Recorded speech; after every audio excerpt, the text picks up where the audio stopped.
pessoal, seja bem-vindo ao podcast da turma 2306. Aqui é a aluna Bárbara Marinho. Aluna Maria Clara Oliveira. João Victor Lima Feitosa. Karen Caroline. Aluna Otávio Salles. O nosso tema abordado vai ser a consciência negra. Vamos ter algumas entrevistas e bate-papos sobre o tema. Para darmos início, vamos ler um capítulo do livro Quarto de Despejo. Capítulo 1, página 9. 15 de julho de 1955. O aniversário de minha filha, Vera Eunice, eu pretendia comprar um par de sapatos para ela, mas o custo dos gêneros alimentícios nos impede a realização dos nossos desejos. Atualmente somos escravos de custo de vida. Eu achei um par de sapatos no lixo, lavei e remendei para ela calçar. Eu não tinha um tostão para comprar pão, então eu lavei 3 litros e troquei com o Arnaldo. Ele ficou com os litros e deu-me pão. Nesse capítulo abrange sobre a pobreza de Carolina Maria, pois ela teve que escolher entre comprar um presente para sua filha no seu aniversário ou de colocar pão na mesa de seus filhos. Nossa entrevistada de hoje é a senhora Rogiane e ela será entrevistada pela aluna CMTO Gabriela Borges. Vamos começar. Bom, vamos começar com as perguntas. O que esse dia dedicado à consciência negra pode trazer à sociedade? Bom, muito boa tarde. Primeiro, parabenizar pela temática, né? Uma temática de fundamental importância. E trabalhar essa questão da consciência negra é a nossa oportunidade, né, de procurar construir uma sociedade mais igualitária, né, em que as pessoas se respeitem a cultura do outro, os valores do outro, né, em que as pessoas sejam, de fato, iguais na Constituição, iguais como preconiza a nossa Constituição. Entendam que a base de tudo é o respeito, né? Com certeza. Alguma lembrança vivida por você do racismo? Sim, com certeza. Desde a época de criança, né? Então a gente percebe a necessidade de desmistificar algumas coisas. Por exemplo, cabelo, né? Eu me lembro que quando eu era pequena, às vezes, os colegas chamavam de cabelo de bombril, né? E meu cabelo é tão macio. Exatamente, porque associam muito a forma do cabelo, porque não significa nada, né? Então, isso não tem nada a ver. Você conhece gente que acha o Brasil uma democracia racial? Qual a etnia e situação social dessas pessoas? Bom, geralmente são pessoas que não viveram nessa situação, né? Geralmente pessoas, inclusive, de classes mais favorecidas, né? Então, assim, que tem dificuldade, inclusive, de se colocar no lugar do outro e que não tem os olhos abertos para perceber as situações, né? Porque mesmo sendo, por exemplo, de pele clara, dá para perceber a situação do outro, né? Porque as situações são muito corriqueiras no nosso cotidiano, no cotidiano das pessoas, né? O que o Brasil deve fazer para combater o racismo? Isso que vocês estão fazendo agora, né? Passar pelo conhecimento, sensibilização, conscientização das pessoas, né? E mostrar que as pessoas estão lutando pelos direitos, né? E que não vai deixar as situações passarem de qualquer jeito, né? Que essa luta para que haja de fato essa igualdade, não só no papel. Ainda existe aquele preconceito racial quando uma pessoa negra vai procurar emprego? Quais foram suas experiências? Bom, eu acredito que sim. Né? Tem lugares, somente os lugares, por exemplo, boutiques, essas coisas, a gente vê que tem um padrão de beleza, né? Considerado de vendas também, né? E assim, e um exemplo pessoal, por exemplo, eu sempre me esforcei para se dar bem, né? E num concurso que eu tinha feito em uma outra cidade onde eu morava, eu passei em primeiro lugar, mas quando eu me apresentei na escola, eu fui tratada com menosprezo pela diretora. E ela ligou na Secretaria de Educação, dizendo que não queria, que queria outra pessoa. E aí ela olhou para mim e falou, bom, passei em primeiro lugar, deve ser boa. Né? E aí eu me esforcei para fazer um bom trabalho. Na verdade, isso sempre me impulsionou, né? Então, isso deveria ser algo muito natural, a gente não precisar provar o contrário. Né? Mas a gente, às vezes, tem que provar o contrário. Aproveitando que entramos nesse assunto, você acha que as cotas resolvem ou ajudam os problemas raciais no Brasil? Ajudam, com certeza. Porque até pouco tempo a quantidade de pessoas negras e pessoas de escola pública, antes de ter essa cota também para pessoas, né, de pessoas públicas, então assim, a universidade era muito mais elitizada.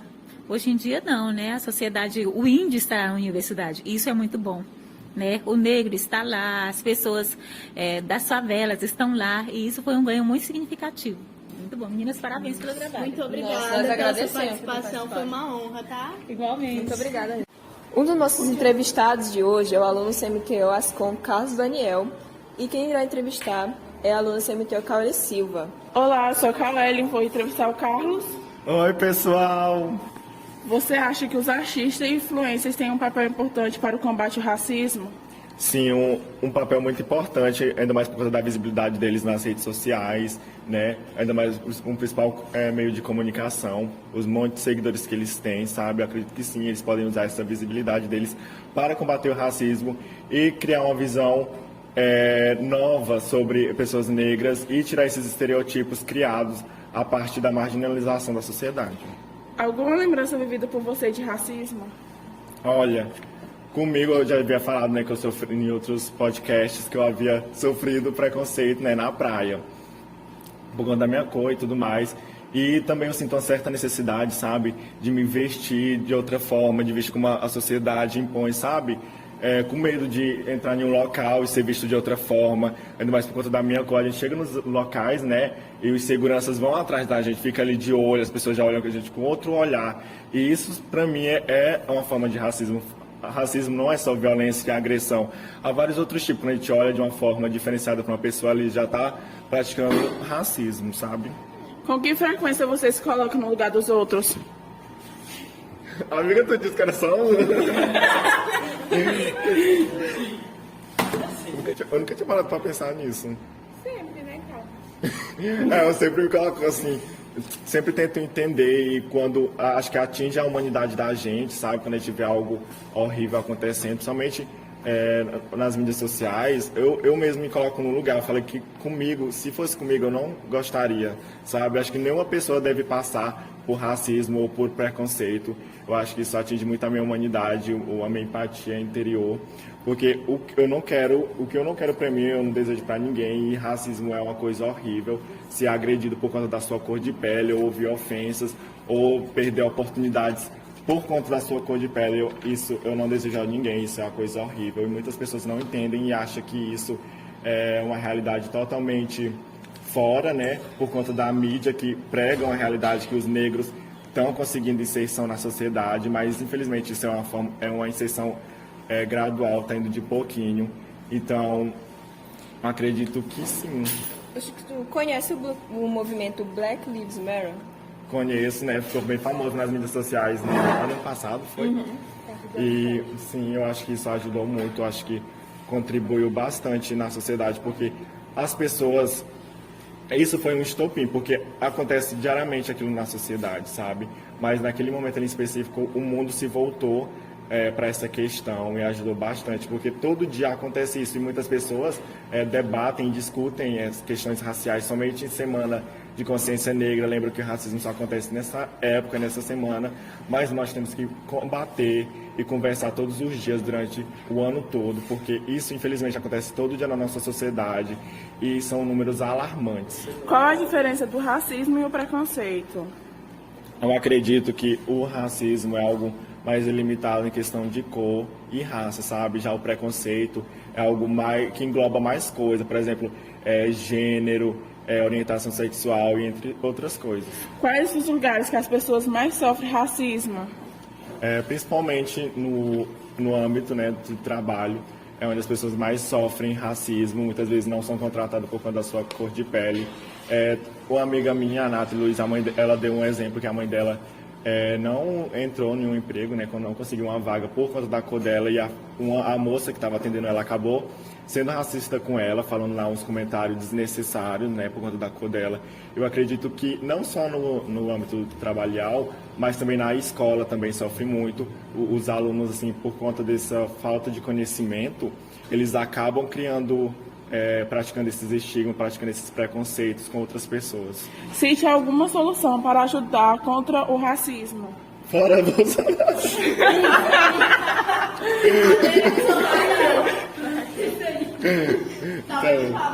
Só isso? Eu acredito, para combater, não, mas para amenizar assim, com o passar do tempo. Principalmente conhecimento, né, por parte das pessoas e representatividade nas TVs, nos comerciais de shampoo, como havia dito, sabe, nas mídias, nos cargos importantes como presidência, no poder político, sabe, essa representatividade Que é amiga? Atores principais de novela. É, sim, é a mesma coisa, mas o poder público é mais algo mais, entendeu? Tipo, Aí, como no Brasil mesmo. o escritor Monteiro Lobato falava em suas obras literárias que só através de jovens, crianças e bebês que as mudanças no mundo serão necessárias. Então, com isso, pode ser importante que a educação desde Sim, pequeno. verdade. Desde pequeno, né, sendo educado de a forma que não tenha esses estigmas, né, associados a essa educação. Eu acho que pode sim contribuir no futuro, né, que não possa haver racismo. Eu acho que a educação contribui muito, influenciaria bastante para combater o racismo na nossa sociedade. Certo. Muito obrigada por ter participado do nosso podcast, viu? Ah, obrigado, eu sou honrado. Mais um entrevistado de hoje é o professor Luciano, de Sociologia e Geografia. Quem vai entrevistar ele é o aluno CMTO Jefferson Silva. Sou aluno do CMT Jefferson Silva e eu vou entrevistar o professor Luciano. Oi, estamos aí. O racismo é um tema discutido em sala de aula. Com certeza, principalmente na área de Sociologia, a gente discute muito sobre isso, né? Inclusive no ensino médio, no quarto mêstre, nós temos até um assunto chamado, a gente fala sobre a desigualdade social. No primeiro mêstre nós trabalhamos também com essa questão, a gente fala sobre o racismo, abordando quando fala da história da Sociologia, né? Então nós abordamos lá Florestan Fernandes, que aborda essa questão do racismo no Brasil. Você conhece gente que acha o Brasil uma democracia racial? Com certeza, inclusive nós estudamos bastante sobre isso, né? Existe o mito da democracia racial, que foi difundido durante muito tempo, e a gente sabe que isso na realidade nada mais é do que um mito mesmo. A realidade é muito distante, né? Mas tem pessoas que defendem isso, ainda tem pessoas que defendem que existe uma igualdade entre brancos e negros, pessoas que são contra as cotas, por exemplo, né? Tem um pouco desse pensamento aí. Durante a nossa entrevista, a gente fez muita pergunta relacionada, tipo, crime previsto na Constituição, relacionado ao racismo. Aí, Bárbara, tu poderia falar um pouquinho sobre o que é essa lei? Bom, a Lei 10.639, que foi feita em 2013, né? Ela é basicamente uma lei que estabelece a obrigatoriedade de incluir o trabalho com a história e a cultura da afro-brasileira. Ela propõe estudo da história da África, né, e dos africanos, a luta dos negros no Brasil, a cultura negra brasileira, entre outros diversos temas que inclui isso. Ela também prevê no calendário escolar a inclusão do dia 20 de novembro, né, como Dia Nacional da Consciência Negra. Bom, mas apesar disso, esse é um tema que não deve ser discutido apenas nessa data, não apenas nesse mês comemorativo, e sim durante todo o ano. E tu sabe mais ou menos por que essa lei foi criada? Bom, desde o início dos grupos do movimento negro, a educação foi vista como uma área focal para combater o racismo e gerar transformação, né? Como tem uma frase que é dita, que um campo que lida com a criação de uma memória, com a possibilidade de reforçar ou criar outras histórias, pluraliza as histórias oficiais. Essa frase é explicada pela Tatiane Consentino Rodrigues. Ela é professora do Departamento de Teoria de Prática Pedagógicas da Universidade Federal de São Carlos, né? A Tatiane explica que, desde a discussão para a construção da Constituição de 1988, os grupos tentaram incluir a pauta da legislação, mas foi apenas em 2003, depois de muitas tentativas, que tiveram a conquista no marco legal para incluir na LDB a obrigatoriedade de tratar na escola das relações étnicas e raciais. Durante a nossa entrevista, nós tivemos muitas perguntas relacionadas à mídia e as suas influências em relação ao racismo em pessoas negras no Brasil. Aí, sobre rap nacionais, vocês têm algum comentário a falar sobre isso, meninos? Podemos citar o nome do Nego Di, que o cara, basicamente, o cara é foda, né? Porque o moleque é de Gramados, o cara é do Rio Grande do Sul, onde é que só tem branco. Ele surgiu do nada, assim, ele é um péssimo piadista, um péssimo comediante, mas ele é bom, ele é brabo.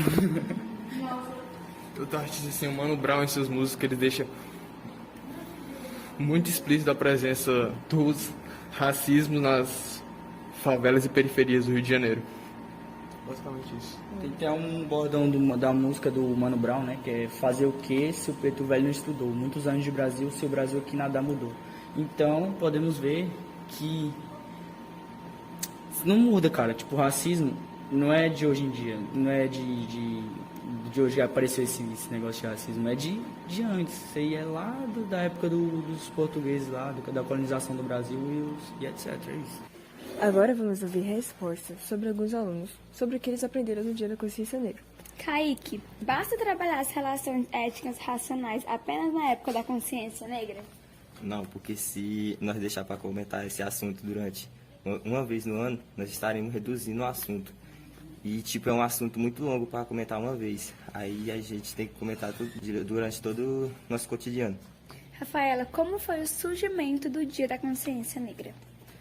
O dia 20 de novembro foi o dia escolhido para celebrar o Dia da Consciência Negra. Dia esse também que é comemorado o aniversário de morte de Zumbi dos Palmares. Ou seja, é o resultado da luta para evidenciar a desigualdade dos povos negros na sociedade. Anderson, por que algumas pessoas falam de ter consciência humana e não consciência negra?